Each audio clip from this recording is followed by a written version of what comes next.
Today, the passing away of Ms. Rajani Iyer, senior advocate,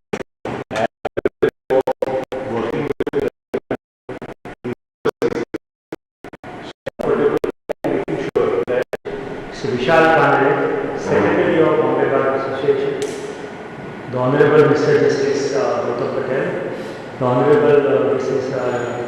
Nishita Matre, former Judge of Bombay High Court, Standing Committee members of Bombay Bar Association, senior advocates, and other members of Bombay Bar Association, Mr. Ravi Krishnamurthy and Mallika Ravi Kumar, our former members, and other family members of Ms. Rajani Iyer, ladies and gentlemen. We have gathered today not to mourn, but to celebrate the life of Rajani, our member and senior advocate, who valiantly fought the dreaded disease for over a year or two and ultimately succumbed to it on 1st of this month, 29 days shy of what would have been her 70th birthday. She was courageous. When the disease struck, she called to inform me. The world is secretive and does not want to share this news with all, but she called me. Rajani had a brilliant academic career. She passed out her SSC in 1969 from Queen Mary School. She did her BA with honors in economics from St. Xavier's College in 1972 and her MA in economics from Bombay University in 1974. She did her LLB from Government Law College in 78 and in the meantime signed articles with Mullah and Mullah, Trading London Kellogg for solicitor's exam. And she cleared her exam as a solicitor in the first attempt and was placed at number 2. All of us know how difficult it is that exam is, and very few solicitors clear the exam at the very first attempt. She opted to become counsel and joined the chambers of Sri Ashok Desai in 1979 and commenced her glorious career as counsel. During her illustrious career of 42 years as a counsel, she appeared in various matters. Notable amongst others are what is known as Anture's case involving allocation of cement quota for quid pro quo. She also appeared in Baroda Royal Family Property Dispute from trial court to High Court and Supreme Court. And ultimately, she was also involved in a litigation concerning setting up of what is now known as Psyche Hospital, right from the stage of Charity Commissioner's hearings till High Court and Supreme Court. She also appeared in Sri Krishna Commission, which was set up after the riots broke out in Mumbai. She was ardent supporter of mediation and spearheaded the movement in India. She was a very good friend, and her passing away is a great loss to me personally. There are a lot of memories, as in it is, when me, Nalini and Rajani traveled together in Europe and Canada after attending law conferences of young lawyers. Rajani helpful, compassionate. Because she gave guidance to law students and young lawyers about professional ethics, etc. She was linguist. Besides Tamil and English, she was fluent in Gujarati and Marathi. I am told by one of her colleagues that way back in 1980s, she gave lecture in Gujarati to students of SNDT College at Kharkov. In one of my telephone calls, I told her that she can request any court to permit her to appear online, and she was very enthusiastic and told me that she would reach out to me if she found any difficulty with any court. Lately, in spite of her health, she did online mediations and arbitrations. It is not possible to do justice to her in such a short time, and I will leave it to my friends and subsequent speakers to share their memories of her with us. I can only say this: Rajani, we will miss you, friend. I am sure this is the feeling of each one of us present here. I cannot put it in better words than in this quotation, which I quote. I think of you so often, and whenever and wherever you may be, I hope you know our friendship meant the world to me. For though you have left this earthly life to dwell in heavenly skies, you and I will always know that friendship never dies. So thank you for the memories that warm my heart each day, and for those times I missed so much. Now you have gone away. But Rajni replied, I just wanted to let you know that I made it home. Everything is so pretty here, so white, so fresh, so new. I wish that you could close your eyes so you could see. 180 નથી વિકલ્પ. Please try not to be sad for me. Try to understand. નહીં. God is taking care of you. I am in the shelter of His hands. Here there is no sadness and no sorrow and no pain. Here there is no crime and I will never hurt again. Here it is so peaceful when all the angels sing. I really have to go now. I have just got to try my wings. Posted. અરે I નથી. will be the first face you see when you get here. બંધ થઈ જશે.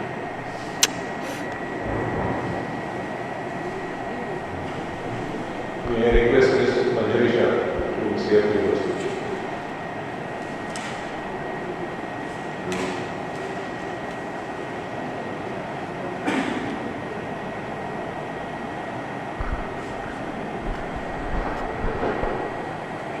Had Rajani around her today, she would be with her same friends. So they will try and meet. Friends, how to begin by sharing a this meeting and where the beginning. About 30 years ago, we had just a reflection. She was arguing a repetition in court, a repetition filed on behalf of by revenue officer. A repetition seeking action against a superior who had arrested her. This was the pre-Vishal case. Rajni was in the railway. She was on a fiery list. And what happened next is what I remembered happily and happily. Wow, Puneet got so happy by Rajni that he folded his hands as he rose to address the court. And he tells me, my Lord was to take me from my relationship. This, my friends, was Rajni. This was vintage Rajni. She was this larger than life, fearless, towering person. She covered all the rest, didn't show the rest. So literally and figuratively. Her loud booming voice, her clarity of thought, her crisp diction, the conviction with which she spoke, her meticulous preparation. This was what made judges sit up and listen to her. I'm not only judges. Everyone else present in court would be listening to Rajani. She was admired on both sides by the bench, as also the parties. But first and foremost, Rajani herself believed that she was an officer of her. She brought with her to our place the highest standards of ethical. It would be something as basic as not lying to get a legitimate and something as good as the best practices. That is, citing a judgment which was against itself and then distinguishing it. She was a doer, not an armchair. She did not therefore hesitate in doing total with anyone on either side of the bar who dared to do disrespect to her resolution. Ernie was only incidental to her passion for me and championing the causes that she espoused. Several gifts were left out to her. Even paid gifts. Rajani was very conscious of the pain capacity of her humanity. There was a discussion we were once having about the fees that one should charge. And she told me that she would not charge higher fees because that would make her services unaffordable to many.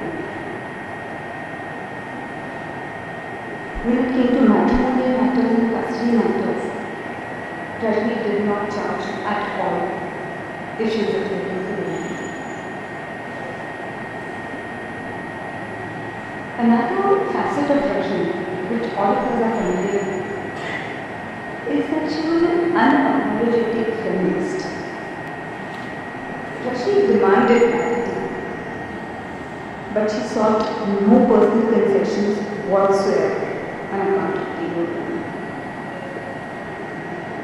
Her feminist stance was at full display when she argued matters such as the women prisoners' right to better hygiene or right of education of children of such women prisoners.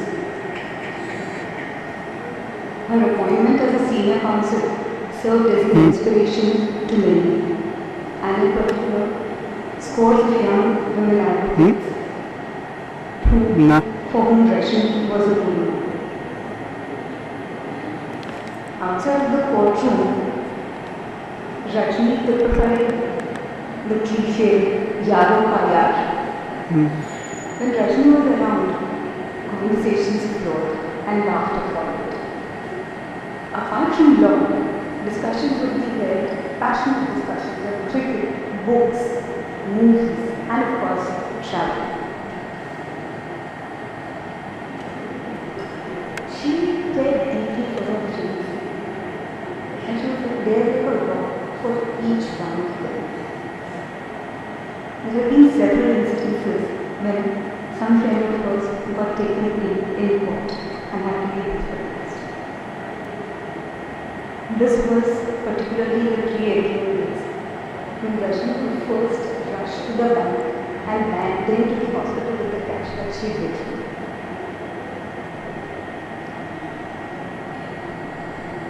Each of us present here today with a feeling of personal loss.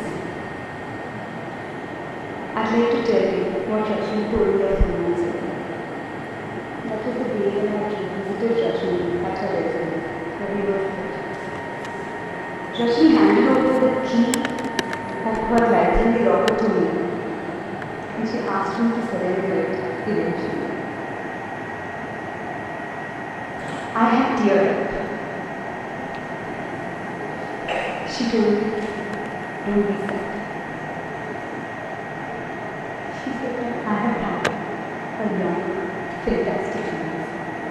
I have lived a full life. But Rajani wasn't here today. She was here. Don't grieve for me.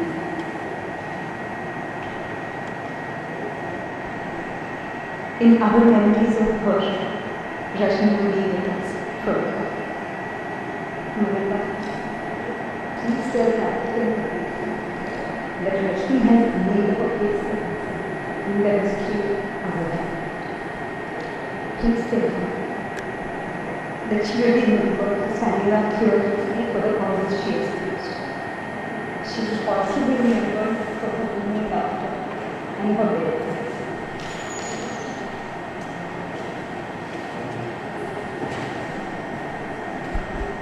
May I request Mr. Noble Secretary to say a few words.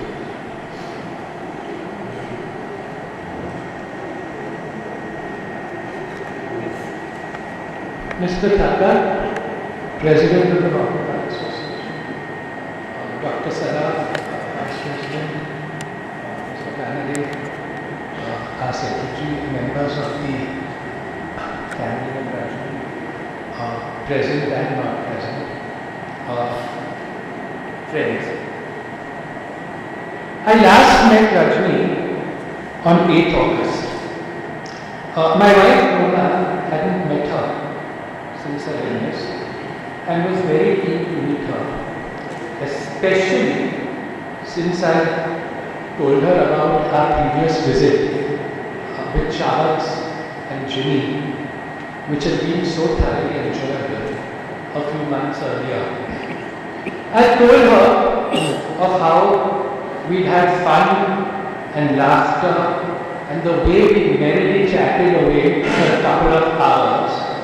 So much so that Ravi later described it to somebody as a laugh riot. As Raj entered the room, I greeted her as I always did. "Hi, sweetheart." And she replied, as she always did, "Hi, Raji."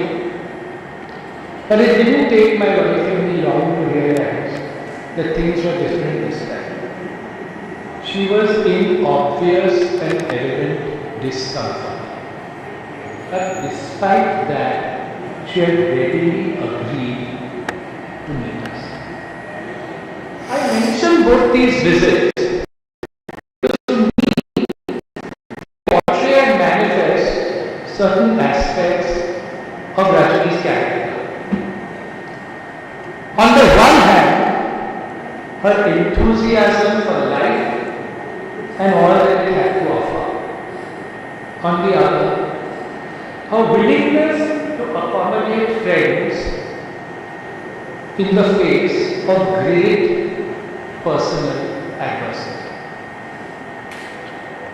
I first met Rajani in January 1977, campaigning for Rajani in the elections that had been called by Mrs. Gandhi in the emergency. It didn't take me long to realize that I was in the presence of an elemental force. No one was more enthusiastic in the way they threw themselves wholeheartedly into campaigning for Rajani. And so began, for me, a friendship that endured for 45 years till it ended with her tragic passing on 1st September. In 1979, I joined the chambers of Raman Joshi. By then, Rajani was already a junior of Ashok's, and even before I therefore joined the bar, I saw her appearing as a junior to Ashok, assisting Ashok, but more importantly, appearing in matters on her own. Over the years, she grew in stature and became one of the most formidable and consummate of advocates, duly recognized by both the bar and the bench when she was made a senior.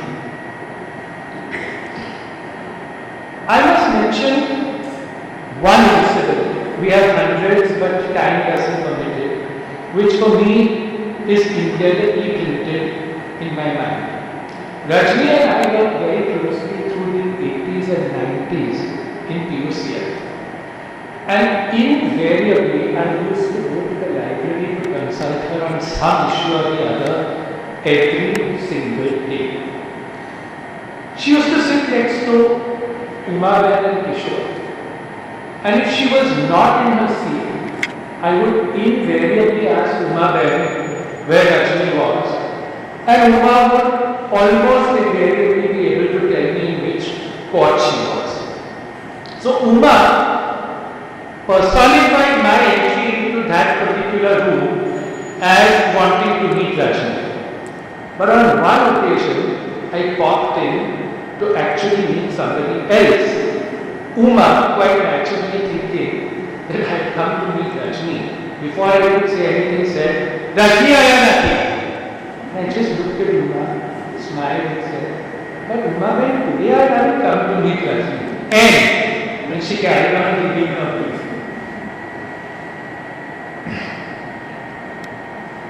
But to dwell on Rajani as only a lawyer is to do her a disservice. But there was so much more to her persona. She loved to travel. She loved to read. She had a wide circle of friends in whose company she reveled. She enjoyed debate and discourse on a wide variety of subjects, even if they were animated and occasionally got extremely heated. She ardently believed in freedom of speech and thought and the right to dissent. Rajani was, in every sense of that word, a liberal. Not for her the narrow, sectarian, bigoted views that today infect public debate and discourse. And most importantly, in a world filled with the timorous and the cowardly, Rajani was fearless and forthright. She invariably espoused unpopular causes, heedless of the consequences. Above all, and I think this is the most important aspect of Rajani, she was a wonderful human being, warm-hearted, kindly and considerate, a loyal friend, a great colleague to work with, a super opponent to have, one who fought hard but always fair. And at the end of it, we walk out of court and more often than not, laugh and hug each other to the amusement of solicitors and the consternation of clients. Rajani faced the calamity that befell her calmly and bravely. I am not sure that too many others could have done that. And I must confess that when she first told me, I broke down and wept even as I talked to her on the phone. I was just astonished at the matter-of-fact way in which she informed me of her operation. After the funeral, I went home and I put on Beethoven's Ninth Symphony, which for me has always been a source of solace in my grief. And recalling so many facets of her life and her passing, I thought of Mary Oliver's poem, When Death Comes. And with your permission, I'll recite it too. When death comes, like the hungry bear in autumn, when death comes and takes all the bright coins from his purse to buy me and snaps the purse shut, when death comes like the measle pox, when death comes like an iceberg between the shoulder blades, I want to step through the door, full of curiosity, wondering, what is it going to be like, that cottage of darkness? And therefore, I look upon everything as a brotherhood and a sisterhood. I look upon time as no more than an idea, and I consider eternity as another possibility. And I think of each life as a flower, as common as a field daisy, and as singular. And each name a comfortable music in the mouth, tending, as all music does, toward silence. And each body, a lion of courage and something precious to the earth. When it's over, I want to say, all my life, I was the bride, married to amazement. I was the bridegroom, taking the world into my arms. when it's over, I don't want to wonder if I have made of my life something particular and real. I don't want to find myself sighing and frightened or full of argument. I don't want to end up simply having visited this world.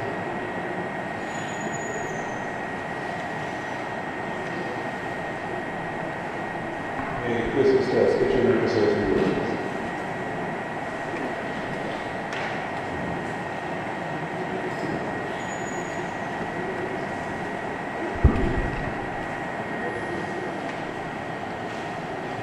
Office bearer of the association, honorable judges, my friends and colleagues. It's difficult to believe that I knew Rajani since the 70s. That's about 50 years. We were together for Inter Arts in the Students' Union and then part of the Black Coated Fraternity out here. And through all these years, we remained extremely close and good friends. Rajani was undoubtedly a very competent, persuasive, successful counsel, apparently from a designation as a senior counsel. But I believe that her accomplishments as a lawyer or a counsel were a very small part of her life and achievements. Over all the years, what stood out, for me at least, was her courage, her willingness to stand up and if necessary to fight for what she believed, coupled with an amazing degree of compassion, concern and gentleness. It was an amazing mix. I remember vividly, we were in the Students' Union in 1970 or 71, and there was a little agitation going on about the right to protest in college. So I was seated next to the vice principal. Rajani was somewhere in the back in one of his classrooms with a slope. And at some stage she got quite annoyed at the prevarication of the vice principal. And she charged down the slope from the central aisle, wagging her finger. And I actually saw worry and fear of the vice principal as to what would happen. And it's a picture which is indelible in my mind. Then I remember, these are vignettes which really have no meaning except in the way they happen. In 84, Rajani, myself, Rohit and some others, we did this car trip from Bordeaux to Vienna. And somewhere at Lyon, which is just before the Swiss border, Rajani insisted on driving the car. And it was one of the first times. So there was this very pompous Swiss customs officer who stood there and put out his hand. And Rajani, I think, went to stop the car. And she made all the efforts to do so. But it was trundling and was clearly going to run over his feet. Whether to run the bit or to take the chance that Rajani would run him over.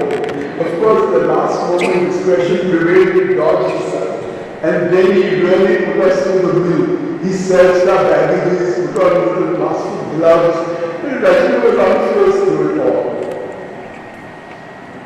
To me, what really stood out all these years was her compassion. And her total gentleness. She was really a gentle person, with great concern for others, ever ready and willing to help, ever ready and willing to listen, to provide assistance.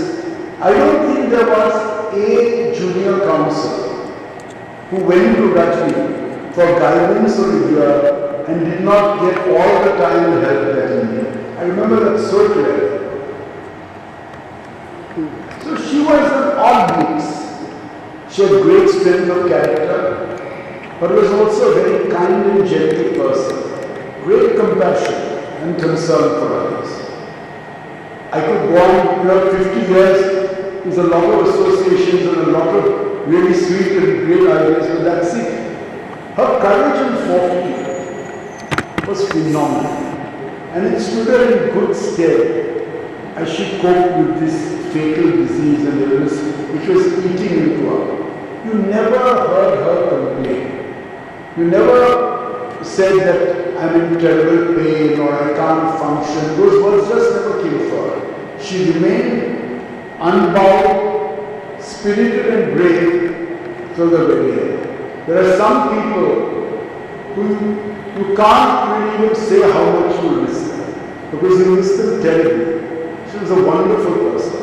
I one a great regret and hope really miss her very much.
Kashyap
stop कर दे